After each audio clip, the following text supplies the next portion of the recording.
सबको जय मसीह की। मैं जतिन बब्बर और आप देख रहे हैं मसीह परिवार चैनल। जैसे कि आप सब जानते हैं कि मैं इस चैनल पे प्रभु के अलग अलग दासों की वीडियोस डालता हूं, तो अगर आपको हमारा चैनल अच्छा लगता है तो आप इस चैनल को ज़्यादा से ज़्यादा सब्सक्राइब जरूर करें, ताकि आप प्रभु के वचन को सुन सके। वीडियोस को ज़्यादा से ज़्यादा शेयर करें, ताकि जिन लोगों तक वचन नहीं पहुंचा उन तक भी वचन पहुंच सके। सबको जय मसीह की। एक बार मैं आपसे दोबारा कहूँगा कि इस चैनल को सब्सक्राइब जरूर करें और वीडियोस को ज़्यादा से ज़्यादा शेयर करें। जय मसीह की। आप सभी अपने स्थानों पर बैठ जाएं, आत्मा में रहें और परमेश्वर के वचन के लिए सब जन धन्यवाद करें। सबसे पहले हम देख सकते हैं कि परमेश्वर के घर में परिवार आते हैं। हालेलुया। परिवार, फुल परिवार भी हम देखते हैं। परिवारों में से कुछ सदस्य आते हैं या फिर परिवार में से सिर्फ एक जन आता है। तो क्या परमेश्वर ने, मैं बताना चाहती हूँ कि परिवारों को चुना है। हालेलुया। जब परमेश्वर प्रभु यीशु मसीह हजारों सालों पहले जब परमेश्वर पृथ्वी पर आए तो परमेश्वर कहाँ पर आए थे? मरियम के द्वारा परमेश्वर आए, लेकिन साथ में यूसुफ के घर में, जहाँ पर और भी और बेटे और बेटियां उनके थे। तो एक परिवार को परमेश्वर ने अपना उद्धार का कार्य करने के लिए चुना था। हालेलुया।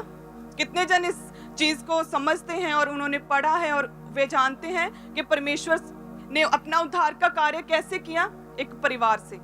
अपने उद्धार का कार्य, अपने बड़े कामों को, अपनी जी उठने की सामर्थ्य को दिखाने के लिए परमेश्वर ने किससे चुना?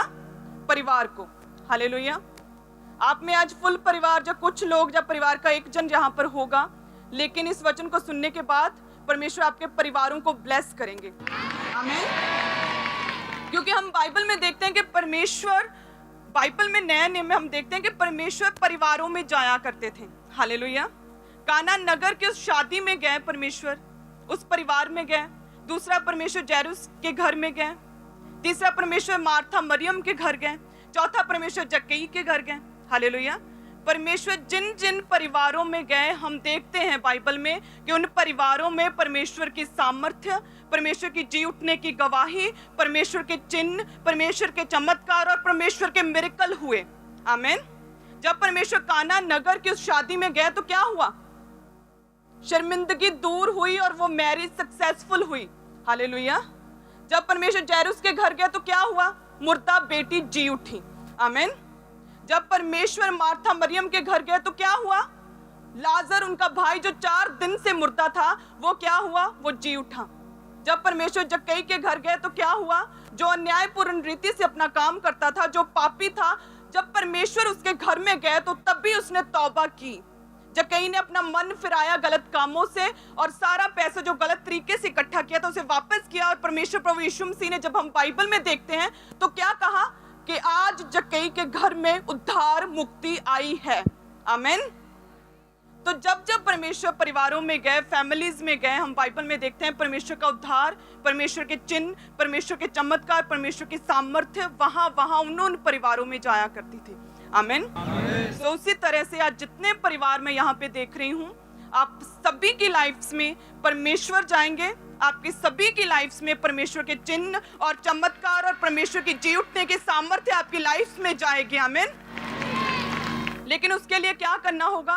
परमेश्वर को अपनाना होगा, परमेश्वर को हृदय से सच में परमेश्वर की ओर चलना होगा, परमेश्वर की ओर फोकस रखना होगा। आमीन। जब हमें कुछ भी दिखाई नहीं देता, हमें ऐसा लगता है कि इम्पॉसिबल है कि हमारी सिचुएशन चेंज हो, तब परमेश्वर को मानना। हालेलुया। जब बार बार रिजेक्शन हो कि ये तो हो ही नहीं सकता, फिर भी किसी अन्य उपायों की ओर ना जाकर, किसी अन्य उपासना ना करके परमेश्वर को मानना। आमीन। तभी परिवारों में मुक्ति और उद्धार आएगा, जो जक्कई के घर में आया था। आमीन। तो ये सिर्फ देखने मात्र से कुछ नहीं होगा कि जक्कई गुलर के पेड़ के ऊपर चढ़ गया और वो देख रहा है परमेश्वर की ओर, लेकिन परमेश्वर उसके पास आकर क्या बोले कि जक्कई, आज मुझे तेरे घर में ठहरना है। हालेलुया। सिर्फ my name is John and I am a Christian, ये कहने से कुछ नहीं होगा। सिर्फ अपना नाम बदलने से और आप क्रिश्चियन बन गए हैं, ऐसा कहने से कुछ नहीं होगा। सिर्फ देखने मात्र से कुछ नहीं होगा। परमेश्वर ने वहां पर हमें, एक कलीसिया को ये समझाना चाहते हैं कि सिर्फ देखने से कुछ नहीं होगा, मेरा तेरे घर में आना इंपॉर्टेंट है। हालेलुया। सो जैसे ही जक्कई के घर में परमेश्वर गए, उसकी लाइफ चेंज हो गई। उसने तौबा की, उसने वचन सुना, विश्वास किया, तौबा की, सब कुछ अन्यायपूर्ण रीति से कमाया, वापस किया। और लिखा है कि परमेश्वर ने कहा कि अब तेरे घर में मुक्ति आई है। हालेलुया। उसी तरह से जब तक एक विश्वासी सिर्फ देखता रहे परमेश्वर को दूर से, अपनी लाइफ चेंज ना करे, तो आई थिंक उसकी लाइफ में इम्पॉसिबिलिटीज खत्म नहीं हो सकती। हालेलुया। सिर्फ देखने से, बाइबल घर में पड़ी है और सिर्फ देख रहे हैं, ऐसे कोई भी आपकी लाइफ की इम्पॉसिबिलिटी, असंभवता जो आपकी लाइफ में एक बड़ी दीवार की तरह है, वो खत्म नहीं हो सकती। जब तक आप उस बाइबल को पढ़ेंगे नहीं, उस बाइबल में परमेश्वर का वचन क्या कहता है उस पर मनन नहीं करेंगे, उस पर ध्यान नहीं लगाएंगे, तब तक परिस्थितियां एज इट इज बनी रहती हैं। हालेलुया। तो परमेश्वर ने हमें ये सिखाने के लिए कि जक्कई सिर्फ देखने से कुछ नहीं होगा, तेरे घर में मेरा आना इंपॉर्टेंट है।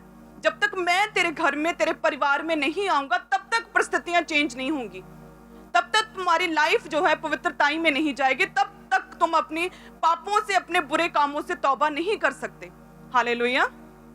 तो इसीलिए हम सिर्फ परमेश्वर को देख रहे हैं, हमने अपना नाम चेंज कर लिया, हम क्रिश्चियन हैं, हम चर्च जाते हैं, ऐसा करने से कुछ नहीं होगा, कोई खास चेंज नहीं होगा। आपको परमेश्वर के बारे में समझ आ सकती है कि परमेश्वर जी उठने की सामर्थ्य रखता है, लेकिन जब तक आप परमेश्वर को ग्रहण नहीं करेंगे, इंडिविजुअली और पूरे परिवार समेत परमेश्वर के वचन को पढ़ेंगे नहीं, मानेंगे नहीं, तब तक उद्धार नहीं आ सकता।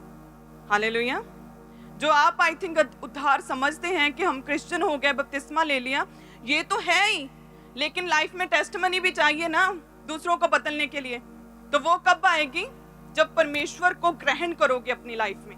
सिर्फ दूर से वचन सुनने से कुछ नहीं होगा, सिर्फ सुन रहे हो ऐसे कुछ नहीं होगा, आपको परमेश्वर को ग्रहण करना पड़ेगा, यीशु को जानना होगा, उसको पहचानना होगा, यीशु को मानना होगा, यीशु को अपने परिवारों का केंद्र बनाना होगा।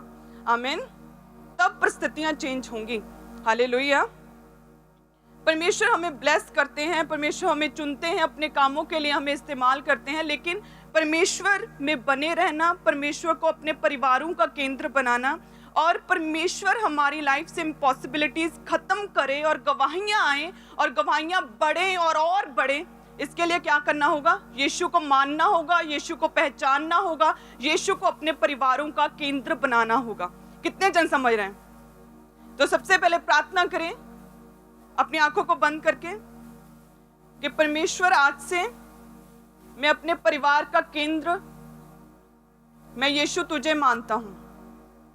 जक्कई की तरह सिर्फ दूर से तुझे देखता नहीं, बल्कि परमेश्वर तुझे अपने घर में, अपने परिवारों में, अपनी लाइफ में तुझे ग्रहण करता हूं। मैं तुझे आज दिल से ग्रहण करता हूं परमेश्वर, क्योंकि मैं जान गया हूं कि केवल देखने मात्र से कुछ नहीं होगा। परमेश्वर तेरा मेरी लाइफ में, मेरे परिवार में आना जरूरी है। तेरा मेरी लाइफ में, मेरी फैमिली में, मेरे बच्चों की जिंदगी में आना जरूरी है। तो परमेश्वर मैं तेरा धन्यवाद करता हूं आज इस प्रेजेंस में कि सचमुच आज तू मेरे घर में, तू मेरे परिवार में, तू मेरी फैमिली में आ जाएगा। खुदावंद, हम विश्वास करते हैं प्रभु यीशु मसीह के सामर्थी नाम में। आमीन। मैं आज एक्चुअली आपको बताना चाहती हूँ कि मैं किसी टाइम पर इम्पॉसिबिलिटीज में जी रही थी, कि मैं ऐसी इम्पॉसिबिलिटी में थी कि मैं खड़ी होकर बोल ही नहीं सकती, और ये मेरे लिए एक बहुत बड़ी दीवार थी। लेकिन परमेश्वर को जानने के बाद, परमेश्वर में आने के बाद और सच में ग्रहण करने के बाद अपने परिवार में, परमेश्वर ने मेरी लाइफ की ये सबसे बड़ी असंभवता जो इम्पॉसिबिलिटी थी, परमेश्वर ने उसे दूर किया। हालेलुया। तो मैं ये चाहती थी कि मैं आपको भी ये बताऊं कि आपकी लाइफ की कोई भी इम्पॉसिबिलिटी, कुछ भी असंभव जो आपको लगता है, वो परमेश्वर पॉसिबल कर सकते हैं। हालेलुया। लूका 1 उसकी 37 में लिखा, क्योंकि जो वचन परमेश्वर की ओर से होता है वह प्रभाव रहित नहीं होता। परमेश्वर का वचन कहते हैं कि प्रभाव रहित नहीं होता। जब हम इंग्लिश में देखते हैं तो for with God nothing shall be impossible, कि परमेश्वर का वचन जो कभी प्रभाव रहित नहीं होता। जब वो हमारी लाइफ्स में आता है तो कुछ भी इम्पॉसिबल नहीं रहता, फिर सब कुछ पॉसिबल हो जाता है। हालेलुया। क्योंकि परमेश्वर का वचन क्या है, वो हमें चंगा करता है, वो पावरफुल है, वो सामर्थ्य है, हमारी लाइफ्स को ग्लोरीफाई करता है। परमेश्वर का वचन अमेजिंग है, बड़ी से बड़ी प्रॉब्लम से बड़ा है, बड़े से बड़े केस से बड़ा है, बड़ी से बड़ी कठिन परिस्थिति से परमेश्वर का वचन बड़ा है। हालेलुया। हम बाइबल में जब देखते हैं कि प्रभु यीशु मसीह ने मुर्दों को जब जीवित किया, तो परमेश्वर ने जायरूस की बेटी को जीवित किया। सबसे पहले जब उसे जीवित किया तो वो क्या थी, कहते हैं कि अभी मरी थी। जब परमेश्वर उसके घर में गया तो तभी वो मरी थी अभी, और परमेश्वर ने उसे जीवित किया। दूसरा, उस विधवा के बेटे को जिसे शोल्डर्स, कंधों पर लिटाकर उसे दफनाने के लिए लेके जा रहे थे, जिसे कुछ समय हो चुका था, घंटे या 1-2 दिन बीत गए थे, उस व्यक्ति को परमेश्वर ने जीवित किया। तीसरा, परमेश्वर ने मार्था और मरियम के भाई लाजर को, जो ऑलरेडी 4 दिन से दफनाया जा चुका था, मर चुका था, जिसे मुर्दों के कपड़े पहना दिए थे, कफन पहना दिया था, जिसे दफना दिया था, 4 दिन हो चुके थे, परमेश्वर ने तीसरा उसे जीवित किया। हालेलुया।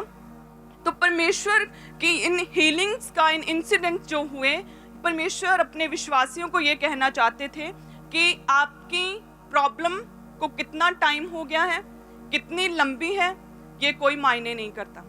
हालेलुया। आप अपनी लाइफ की जो प्रॉब्लम है, आपकी बीमारी, या आपकी ये परिस्थिति, या लड़ाई झगड़े अभी स्टार्ट हुए हैं, या आपको कई साल हो गए हैं इन प्रॉब्लम्स में, या आपकी जिंदगी ही गुजर चुकी है इन प्रॉब्लम्स में, परमेश्वर ने कहा ये मायने नहीं करता, क्योंकि परमेश्वर के लिए कुछ भी लेट नहीं है। परमेश्वर के लिए सब कुछ पॉसिबल है, जो कि आम लोगों को, जो हमें देखने को इम्पॉसिबल लग सकता है। हालेलुया। परमेश्वर ने अभी मरी हुई को जिंदा किया, कुछ घंटों मरे हुए को जिंदा किया, कई दिनों से मरे हुओं को जिंदा किया। हालेलुया। हमें इससे क्या पता चलता है कि परमेश्वर के लिए हमारी प्रॉब्लम्स, जो चाहे बहुत सालों से हैं, चाहे हम बूढ़े हो चुके हैं इन प्रॉब्लम्स में, चाहे वो अभी शुरू हुई हैं, ये मायने नहीं करता। जब हम परमेश्वर में सही रीति से आगे बढ़ते हैं तो ये प्रॉब्लम्स जाती हैं। आमीन। क्योंकि परमेश्वर का वचन प्रभाव रहित नहीं होता, कुछ भी इम्पॉसिबल परमेश्वर के लिए नहीं है। आमीन। हम जब देखते हैं कि आजकल लोग इतनी इम्पॉसिबिलिटीज में जी रहे हैं कि अब ये हो ही नहीं सकता, ये पॉसिबल नहीं है कि मैं जो इतने 25 साल से किराए के घर में रह रही हूँ, अभी मकान की किश्तें देने वाली है, अभी मकान का रेट हाई हो रहा है, फजूल खर्ची इतनी है, मैं अपने घर में नहीं जा सकता। ये क्या है? ये एक इम्पॉसिबिलिटी है जिसमें विश्वासी आज जी रहे हैं।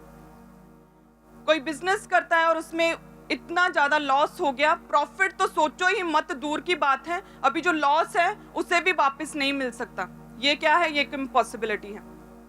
लड़कियां जो क्रिश्चियन हो चुकी हैं, मदर्स उनके रिश्ते ढूंढ रही हैं, रिश्ते नहीं मिल रहे हैं, सभी रास्ते बंद हैं, सभी ओर से रिजेक्शन है, अच्छा रिश्ता मिलना इम्पॉसिबल है।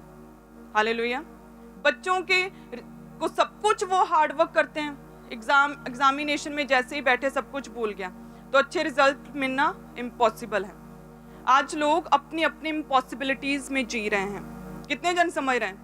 आई थिंक आप में से बहुत से लोग इन इम्पॉसिबिलिटीज में जी रहे होंगे, लेकिन परमेश्वर कहता है कि जब हम परमेश्वर में खड़े रहते हैं तो परमेश्वर का जो वचन हम पढ़ते हैं, जो प्रभाव रहित नहीं होता, परमेश्वर के लिए कुछ भी इम्पॉसिबल नहीं है, तब ये सब कुछ परमेश्वर खत्म करके हमें विजयी करते हैं।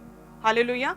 हम जीतते हैं अपनी लाइफ में जब हम परमेश्वर में खड़े रहते हैं। ये इम्पॉसिबिलिटीज हैं जो लगता है कि नहीं, कभी भी हम इन इम्पॉसिबिलिटीज को कभी पार नहीं कर सकते, और शैतान भी मन में डालता है कि ये नहीं हो सकता, ये बहुत बड़ी इम्पॉसिबिलिटी है, ये कभी पॉसिबल नहीं कि तू इसे कभी जीत पाए, तू अपने घर में जाए, ये पॉसिबल नहीं, तेरे बच्चे अच्छे रिजल्ट्स लें, ये पॉसिबल नहीं, तेरी लड़की का अच्छा रिश्ता हो, ये पॉसिबल नहीं। लोग इम्पॉसिबिलिटीज में जी रहे हैं क्योंकि परमेश्वर का वचन नहीं है। और जब परमेश्वर का वचन आएगा तो वो आपके माइंड को, आपकी सोचों को सिक्योर करेगा, वो प्रोटेक्शन देगा आपकी सोचों को, और आप परमेश्वर के अनुसार चलेंगे, और आप हियाब के साथ, दिलेरी के साथ चलेंगे परमेश्वर में, फिर आप डरेंगे नहीं। हालेलुया। इम्पॉसिबिलिटीज के ऊपर आप वर्क करेंगे फिर, लेकिन जब परमेश्वर ही नहीं है, परमेश्वर का वचन ही नहीं है, तो जो लग रहा है, जो दिखने में देख रहे हैं आप, उसे ही आप सच मानेंगे, और आप इफेक्टिव क्रिश्चियन फिर नहीं बन सकेंगे। हालेलुया। तो इसके लिए इम्पॉसिबिलिटीज के ऊपर जीत पानी है। सबसे पहले इम्पॉसिबिलिटीज को फतेह करना है। मैं यहाँ पे खड़ी हूँ तो मुझे पता है मैंने अपनी लाइफ के 8 से 10 साल किस तरह से शर्मिंदगी में गुजारे थे, किस तरह से बोल नहीं सकती थी, किस तरह से मुझे लगता था मैं बहुत ही शर्मिंदगी में और बहुत दुखी रहती थी। आज मैं अपने इम्पॉसिबिलिटी को पॉसिबल करके यहाँ पे खड़ी हूँ। हालेलुया। तो ये पॉसिबल है कि मेरे सन्स और डॉटर्स भी इन इम्पॉसिबिलिटीज को आप भी हरा सकते हैं और पॉसिबल कर सकते हैं। आमीन। तो कभी भी मैं आपको कहना चाहती हूँ कि कभी भी घुटने मत टेको असंभव के आगे। हालेलुया। हम गिनती की पुस्तक निकालेंगे। बाइबल में हम देखते हैं गिनती 13, जिसमें लिखा कि यहोवा ने मूसा से कहा कि कनान देश जिसे मैं इजराइलियों को देता हूँ उसका भेद लेने के लिए पुरुषों को भेज, वे उनके पितरों के प्रति गोत्र के एक एक प्रधान पुरुष हों। यहोवा से ये आज्ञा पाकर मूसा ने ऐसे पुरुषों को पारान जंगल से भेज दिया जो सबके सब इजराइलियों के प्रधान थे। हालेलुया। परमेश्वर ने यहाँ मूसा से क्या कहा कि जो भी इजरायली मिस्र से आए हैं उनमें से 12 गोत्र हैं, तो प्रति गोत्र हर एक गोत्र में से एक एक जन जो उस गोत्र का प्रधान हो, तो 12 गोत्र है तो 12 जन चुन लो और उन्हें उस देश में जो मैं तुझे देता हूँ, जो तुम्हारे वायदों का स्थान है, जहाँ पर तुम्हें एक दिन पहुँचना है, उस देश में इन 12 लोगों को भेजो जो जाने और वहाँ का भेद लें कि क्या है वहाँ पर पेड़ है या नहीं है, वहाँ की भूमि उपजाऊ है या नहीं है, वहाँ के लोग बलवान है या कमजोर हैं, वहाँ पर लोग बस्तियों में रहते हैं या गढ़ वाले नगरों में रहते हैं, मीन्स कि क्या एटमॉस्फेयर है, क्या देश है वहाँ का, क्या कुछ है वहाँ पे। तो उसका भेद लेने के लिए यहोवा के कहे अनुसार मूसा ने इन 12 को भेजा था। हालेलुया।